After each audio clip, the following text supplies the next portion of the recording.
सभी दोस्तों को नमस्कार। दोस्तों कैसे हैं आप सभी। दोस्तों आज मैं बात करने वाला हूं सिद्धासन के बारे में। दोस्तों सिद्धासन पुरुषों में होने वाली समस्या स्वप्न दोष को नियंत्रित करता है। साथ के साथ दोस्तों यह भी देखा गया है कि महिलाओं में जो श्वेत पदार्थ की समस्या होती है उसमें भी ये अत्यंत लाभदायक है। लेकिन दोस्तों सबसे पहले समझते हैं इस आसन को कैसे करते हैं और फिर देखेंगे कि किस तरह से ये आसन हमारे शरीर और मन को प्रभावित करता है। दोस्तों सिद्धासन को करने के लिए सबसे पहले आपको अपने पैरों को फैला लेना है, यानी कि दोनों पैर आपके सीधे हो जाएंगे, दोनों पैर मिले हुए रहेंगे। फिर दोस्तों आप किसी भी एक पैर के घुटने को जो है मोड़ सकते हैं, यानी कि जैसे मैं दाएं घुटने को मोड़ रहा हूँ। दाएं घुटने को मोड़ने के बाद में आपकी जो ये हील है, दाईं हील है, वो आपको एकदम सटा कर रखनी है, यानी कि आपके जो गुदाद्वार है और आपका जो मूत्राशय है उसके बीच में आपको अपनी जो ये हील है उसको टच करना है। उसके बाद में आपको अपना जो दूसरा घुटना है उसको भी मोड़ना है इस तरह से। और ध्यान रखिए कि दोनों पैर के जो टखने हैं वो एक के ऊपर एक रहेंगे, यानी कि जो एंकल्स हैं वो एक के ऊपर एक इस तरह से रहेगी। और आपका जो मूत्राशय है, पुरुषों की बात कर रहा हूँ मैं, वो इसके बीच में रहेगा। और मैं थोड़ा सामने की स्थिति में आ जाता हूँ,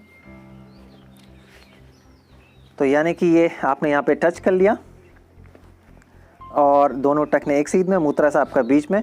फिर आपको नीचे वाली पैर की जो उंगलियां हैं उसे ऊपर की तरफ खींच देनी है और इसको भी आपको नीचे की तरफ यहाँ पे, यानी कि थाई और पिंडलियों के बीच में आपको जो है ले जा लेना है। तो ये तो है दोस्तों अंतिम स्थिति। फिर आपको अपने हाथों को अपने घुटने पर रखना है और कमर गर्दन सीधी रहेगी।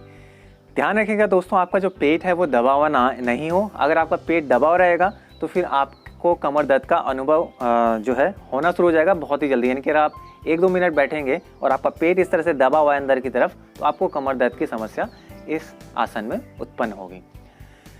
दोस्तों कुछ सावधानियां, जिनको भी साइटिका की समस्या है वो लोग इस आसन को नहीं करेंगे, और जिनके अंडकोश बड़े हुए हैं वो भी इस आसन को नहीं करेंगे, क्योंकि दोस्तों आप देख सकते हैं कि जो मूत्राशय है वो दोनों एंकल्स के बीच में, तो इस केस में जो अंडकोश है, जिनके बड़े हुए अंडकोश है, उस पर दबाव ज़्यादा बनेगा और जो पानी है वो बाहर निकल सकता है। आप दोस्तों समझते हैं किस तरह से ये जो है लाभदायक है स्वप्न दोष में और श्वेत पदार्थ में। तो अगर आप दोस्तों देखेंगे जो हमारा नीचे वाला जो एड़ी है, हील है, वो किसी पॉइंट पर जो है टच हो रही है, यानी कि दबाव बना रही है। दोस्तों ये जो एरिया है, यहाँ पे हमारी मूत्राशय की कुछ नाड़ियाँ होती हैं और जो काम शक्ति की जो तरंगें होती है वो हमारे मस्तिष्क पे जाती हैं, जिसकी वजह से जो प्रजनन हार्मोन होते हैं उनका जो स्राव होता है वो नियंत्रण में आ जाता है।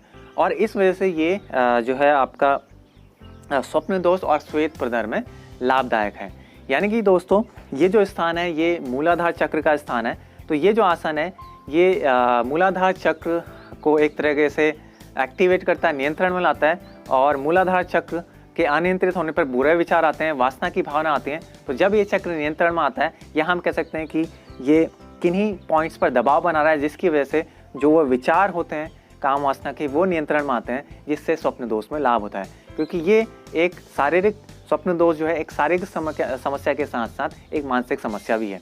लेकिन दोस्तों ये जो सिद्धासन की मैं यहाँ पे चर्चा कर रहा हूँ वो हठयोग के ग्रंथ घृत संहिता के अनुसार कर रहा हूँ।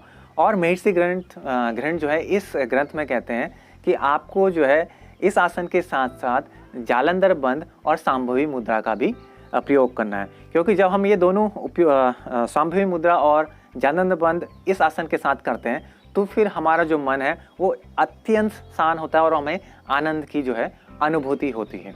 और इसी वजह से हमें इन दोनों समस्याओं में जो है यानी स्वप्न दोष और श्वेत प्रदर में हमें लाभ होता है। तो फाइनल स्थिति में आने के बाद में जब हम इस स्थिति में आ चुके थे, कोई भी पैर आपका ऊपर नीचे हो सकता है, टखने सीध में रहेंगे और उंगलियां पिंडली और थाई के बीच में रहेगी। तो आपको क्या करना है, हथेलियां आपके घुटनों पे थी, गहरी लंबी श्वास आपको लेनी है, सांस छोड़नी है,